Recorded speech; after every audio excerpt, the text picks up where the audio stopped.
Bon, on est pas mal là. C'est beau. Hein.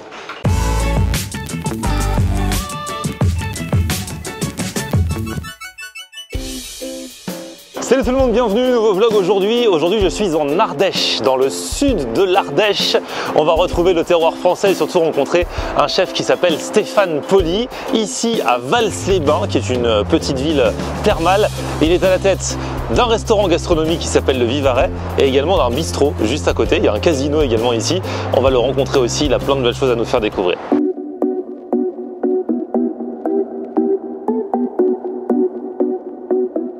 Ah, le chef est là, comment ça va chef? Ça va bien? Le chef Stéphane Poli, franchement, le Vivarais en Ardèche, c'est le restaurant où j'ai mangé hier soir. Et franchement, je suis trop content de te rencontrer Stéphane parce que dès que je suis allé sur le site internet, j'ai vu que tu étais un adepte comme moi. Mais ça n'a rien à voir, c'est le hasard, hein, de la bouchée parfaite, exactement. Il l'écrit carrément sur sa carte, c'est une instruction que tu donnes aux gens. Bon, après, ils font ce qu'ils veulent, mais s'ils veulent vraiment savourer ta cuisine, il faut tout manger en même temps. C'est ça. T'as testé? Ah oui, carrément. Et ça marche? Et ça marche vraiment. Ah, voilà. Alors sachant que c'est pas si facile que ça parce que tes assiettes elles sont composées de plein de choses. Oui. Et alors manger par exemple un petit bout de langoustine, parce que par exemple pour parler de ton plat de langoustine qui est merveilleux, il est composé de quoi? Bah, langoustine, il y a du concombre, donc faut aller chercher. Il y a un tartare de pâte de langoustine. Et donc voilà, il faut aller chercher les éléments et essayer de les associer pour comprendre ce qu'on a voulu partager avec vous. Et par exemple, il y a aussi ton plat, alors l'agneau, j'ai adoré. L'agneau du coup d'Ardèche. Oui, de Mézillac. Ouais. Mézillac, quand tu montes sur le plateau ardéchois, c'est une petite commune assez haute. Et donc on a travaillé l'agneau en deux façons et puis avec l'asperge, on est en plein début de la saison. Et deux façons d'asperges aussi. Vous avez la première, la côte qui est juste grillée, accompagnée de son asperge glacée avec une purée d'asperges. Ici, la deuxième façon, le pressé en croûte de mori, accompagné de son asperge glacée en croûte de mori. Vous avez également une mori farcie à l'agneau et l'asperge. Au centre, je vous verse un jus réduit d'agneau. Et donc chaque agneau correspond à une façon d'asperge. C'est ça. Ah, c'est génial. Hein. Franchement, le Vivarais, restaurant gastronomique, c'est vraiment une véritable expérience. On a adoré. Alors tu proposes aussi une crique ardéchoise. Alors la crique ardéchoise, c'est la spécialité. Toi, tu l'as fait à ta façon, mais à la base, c'est vraiment une recette traditionnelle d'Ardèche. Ah oui, la crique, c'est un plat traditionnel qui était mangé sur le plateau ardéchois. Alors l'Ardèche est assez vaste et il y a 1000 façons de faire la crique. Donc on s'est inspiré de plusieurs façons de faire la crique pour faire notre revisite de la crique. Et puis là, on va faire les deux. Ça te permettra de voir la crique traditionnelle et la crique qu'on a voulu revisiter et amener sur une tendance plus moderne. Les deux façons de faire la crique ardéchoise, celle de Stéphane et vraiment la traditionnelle, c'est ce qu'on va voir. Alors c'est la galette de pommes de terre. En fait, certains, ça s'appelle le rosti. Enfin voilà, c'est une galette de pommes de terre. Alors on a besoin bien sûr de pommes de terre, un peu d'oignon, du persil, et puis on rajoute un petit peu d'ail. Alors là on a de l'ail nouveau, de l'ail frais qui est magnifique. Alors ça c'est fabuleux parce que c'est même pas fort en goût d'ail. La base de la crique, c'est vraiment quelque chose de très simple. Hop. Oh là là, mais quel talent. Donc là d'abord c'est corvée de patates. Hein. Ah, c'est corvée patate, t'as pas le choix. Alors l'oignon, là on met un oignon blanc, mais bon tu peux mettre de l'oignon paille, tu peux mettre ce que tu veux comme oignon. Hein. Ça c'est fabuleux, ça. Petite gousse d'ail frais là. Donc là on va râper à l'ancienne. Attention les doigts. Hein. Ouais. Le microplane là ça coupe très fort. C'est pour ça que je disais tu veux essayer, mais les doigts là ils passent pareil. Hein. Ouais, donc la pomme de terre elle est pas cuite. Hein. Ah oui, non, elle est crue. Hein. Ah ouais. Tu râpes, tu prépares et tu cuis. D'accord. Sinon ça devient tout noir. Ah oui. La pomme de terre noircie. Et ce qui est important aussi, c'est de garder la fécule de pomme de terre. C'est ce qui va permettre à la galette de pomme de terre de se tenir. Bon, donc là, on est bien. Et logiquement, puisque normalement on met tout dedans, alors on va le faire avec la microplane aussi, l'oignon, puisqu'il faut que tout ait la même texture. Bon après bien sûr, si vous avez un robot à la maison, vous pouvez le faire avec un robot. Hein. Ah c'est conseillé. Quand c'est de l'ail nouveau comme ça, tu vois, on va le couper grossièrement parce que même si on tombe sur des morceaux, c'est pas gênant. Là, de l'ail frais comme ça, même si tu tombes sur le morceau, c'est fabuleux. Un peu de persil. Qu'est-ce qu'on fait? Comme vous êtes là, on se lâche un peu, on met un peu de ciboulette dedans. Allez, lâchons-nous là, c'est du grand n'importe quoi, c'est du grand lâchage là. Allez, ciboulettes. Bon, là on lâche tout, on envoie, on met de la ciboulette. Attention les gars. Hop là. Donc là, il y a tout ce qu'il faut dedans, ça y est. Là, maintenant, il faut mélanger. Et tu vois, la pomme de terre commence à changer de couleur déjà. Ah ouais. T'as vu, l'oxydation, elle est rapide. Hein. Et tu vas retrouver à la cuisson ces petits filaments de pommes de terre en visuel. Assaisonnement, un petit peu de poivre. Donc là, on est bien, on a ce qu'il nous faut. On est parfait. Et après, il faut passer du coup à la dernière étape. La cuisson. Ouais. Un petit peu d'huile pour pas que ça accroche trop. Et pour la coloration. Ok. Et puis quand l'huile est bien chaude, et ben on va y aller. Hein.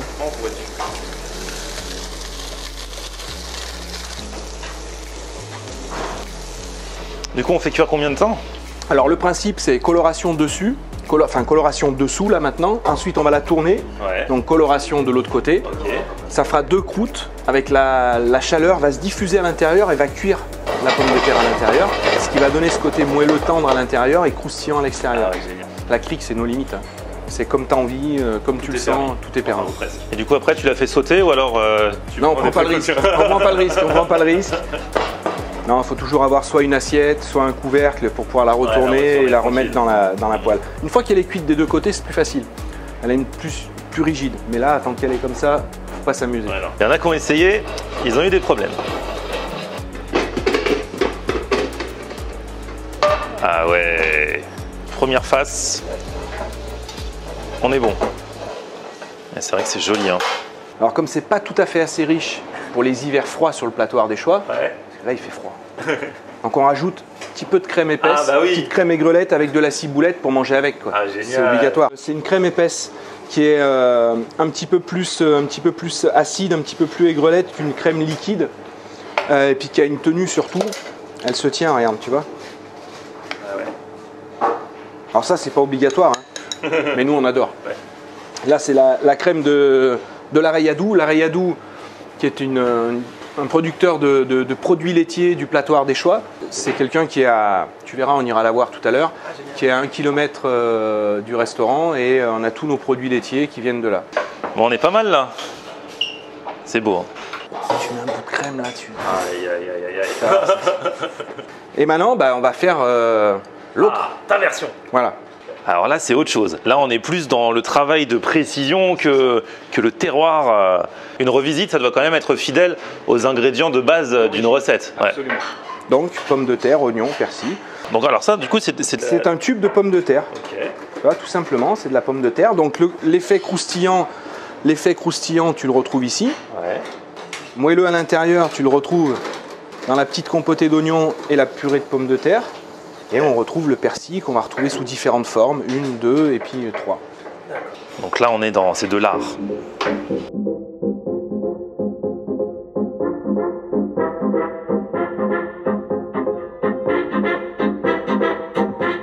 Un petit trait de compotée d'oignons sur le dessous. Et là, le petit siphon persil. Donc si tout va bien, je vous éclabousse. C'est une émulsion de persil.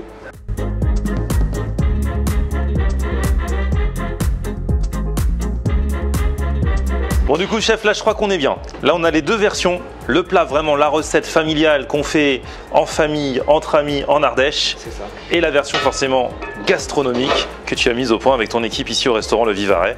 Et qui est vraiment, ça c'est plus dur de le faire chez soi pour le coup. Hein. Plus complexe. Ouais, c'est plus complexe. C'est vraiment, on y va, c'est chaque détail compte en fait. Hein. Oui. On s'organise comment pour la dégustation là? En plus on l'a fait dans une grande poêle. Ah ouais, la petite crème. Même la crème est super bonne. Eh ben oui. Avec la ciboulette dedans. Ouais, et ça se marie parfaitement. Le croustillant avec la petite croûte dessus-dessous. Le moelleux au milieu de la pomme de terre. Et vous rajoutez un petit peu de fraîcheur avec cette crème. Ouais, comme dit le chef, c'est cochon ça. C'est vraiment exquis. Ça fait vraiment partie des plaisirs tout simples parce que pour le coup, on a besoin de rien. Non. En fait, des fois les gens ils disent oui, les chefs gastronomiques, est-ce qu'ils mangent que des choses high level gastronomiques? Bah non, rien.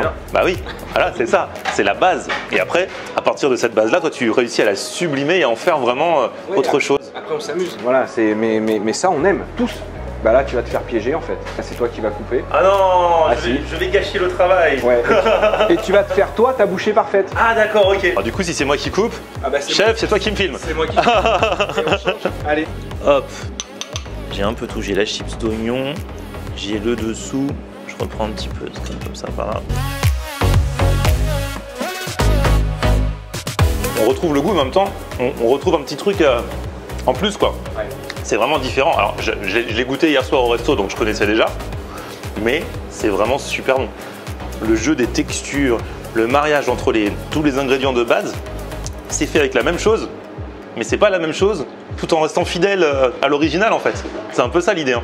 Ah, c'est trop bon. Et là, on pensait avoir fini, avoir déjà eu les deux versions. Non. Et on s'amusait, on était en train de filmer comme ça tranquille. T'as pris un emporte-pièce, hop, t'as fait 2 petits disques, tu as dit on va faire comme un burger. Alors, tu peux les faire plus petites directement, comme ça tu t'embêtes pas. Un burger, 2 caillettes, une petite farce caillette. La caillette, c'est à la base en Ardèche, c'est du cochon. Les restes du cochon, quand les Ardéchois tuaient le cochon, il y a toujours des morceaux que tu mets pas dans le saucisson, que tu mets pas dans le pâté. Et ces morceaux-là, ils s'en servaient pour faire une caillette. Ils avaient toujours des blettes ou c'était la saison où il y avait encore du verre de blettes. Ils mélangeaient verre de blettes, oignons, la viande. Ils font une petite boule de farce. Ils mettent de la crépine et ils cuisent au four. Voilà. Après, tout le monde s'est lâché. Et après, toute la brigade, ils sont tous lâchés. Ils sont tous là et chacun dit attention, on rajoute ça, hop, un petit jus d'agneau, hop, un petit peu d'ail confit. Petit jus d'agneau du plateau ardéchois. Avec ce petit jus là. Oh là là. Oh là là. Et dessus, t'as dit que c'était quoi? De la violine de Boré. La violine de Boré. Ça, on est vraiment. Et pas de la vitelotte. Ouais, mais ça tue vraiment. Pourquoi on l'a pas fait en version avec un emporte-pièce plus grand? Maxi burger. Tu peux faire le maxi. Hein. Là, on l'a fait tout petit. Ah ouais. Toutes les bonnes idées partent de trucs comme ça. Oh, ça sent super bon. Hein. Peut-être bientôt à la carte du bistrot, parce qu'à côté au casino de Vals, il y a un bistrot. C'est toi qui as fait la carte, donc c'est encore en construction. C'est ça. Mais pourquoi pas faire ça, un de ces quatre là? On finira certainement au bistrot. Aïe aïe aïe, et on aura vécu la création en live.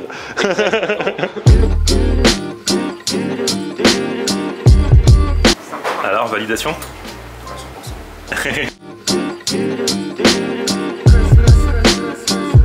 Donc là, chef, on est où? Eh bien, nous voilà à la laiterie Carrier. Ah, cette crème tout à l'heure, on s'est mis ça sur une petite crique. Ah oui. Oh là là, avec de la ciboulette dedans. Oh, Vous avez dû vous régaler. Ah ouais, on aurait dû ramener un peu de crique à Bénédicte. Ah bah ouais. Institution ici en ce qui concerne tous les produits laitiers dans la région. C'est ça, on collecte le lait sur le plateau ardéchois, on transforme et on distribue aux bons restaurateurs. On vend encore du lait dans des bidons comme ça pour des pâtissiers, pour des glaciers. Donc ça c'est un bidon de 40 litres. Perrette et le pot au lait. C'est ça. Je vais vous montrer quand même notre pot de diamant, même si vous l'avez peut-être vu ce matin. Donc ça depuis toujours, ce sont ces pots là. Alors, l'original, celui-là on La peut pas le petite luge. changer. Ah ouais. Ah c'est mignon. Pourquoi la luge? Parce que la Rayadou, là où une partie du lait est collectée, c'était une ancienne station de ski. Ok. Ce qui s'appelait la station de ski de la Rayadou. Donc, Ça ici c'est des fromages en cours d'affinage. Ça c'est des Fromage fromages de sec. chèvre en cours d'affinage. Et comme ce matin on a vidé tout un pot, du coup t'es obligé d'en reprendre. Et ben voilà. ouais, en fait, j'ai pas le choix. Vous avez été trop gourmand. Vous avez Tu mangé- nous as aidés hein. Non, j'ai rien mangé presque. Moi. Vous avez mangé les pots complets, donc j'en ai plus pour midi. C'est fou ça. Ah là là, regardez, ça sort l'apéro là. Ah là là, il y a ce qu'il faut. Alors chef, on prend des forces pour le service de ce midi. Ça, c'est terrible. Les petits fromages d'Ardèche. Légèrement crémeux sur le dessus là. Voilà, c'est terrible. C'est bon. Merci beaucoup, hein. À bientôt. Ciao. C'est dur l'Ardèche, hein. Franchement c'est très très dur. Et là du coup pour déjeuner, eh ben, je vais aller au bistrot, parce que du coup au casino, il y a un bistrot dont tu as fait la carte aussi, on en a parlé tout à l'heure. C'est ça. Et du coup on va tester ça pendant que toi tu retournes bosser au gastro. Et du coup ces charcuteries alors, Christophe Guez, c'est un producteur du coin. Christophe Guez qui est installé à Vernoux-en-Vivarais et qui a importé en France un cochon hongrois, c'est un cochon laineux, il s'appelle le Mangalitza et il a créé une gamme complète un petit peu premium sur du cochon Mangalitza, donc t'en trouves pas de partout, t'en trouves pas dans tous les restaurants, t'en trouves pas en grande distribution, c'est réservé vraiment à certains établissements, aux gens qui connaissent bien. Ah, regardez, ça c'est la cousina. La cousina c'est la soupe de châtaigne typiquement ardéchoise avec un œuf parfait et des copeaux de foie gras. Et là, alors là c'est la salade ardéchoise. Alors la salade ardéchoise, dedans ils ont mis plein de petites spécialités du coin. Alors il y a du jambon Mangalitza de chez Christophe Guez et un croustillant de la chèvrerie Balim. L'échine de cochon Mangalitza, donc le cochon Mangalitza qui est élevé en Ardèche, accompagné d'une purée fait maison et d'un jus réduit à l'échine de cochon. Okay. Ensuite pour vous, donc c'est de la truite rose, donc truite saumonée d'élevage de Maer, donc en Ardèche, accompagnée de légumes de saison et d'un beurre blanc réduit. Et ben voilà, un peu de route et de retour à la gare de Montélimar, c'est là où je vais prendre mon train pour rentrer sur Paris. En tout cas, une fois de plus, j'ai kiffé faire cet épisode, découvrir quelques-unes des traditions culinaires ardéchoises grâce au chef Stéphane Poli, que je remercie encore, et puis à toutes les autres personnes que j'ai eu l'occasion de rencontrer. C'était vraiment énormissime, donc je vous conseille vraiment, si vous passez le restaurant gastronomique Le Vivarais, je vous mets les infos dans la description.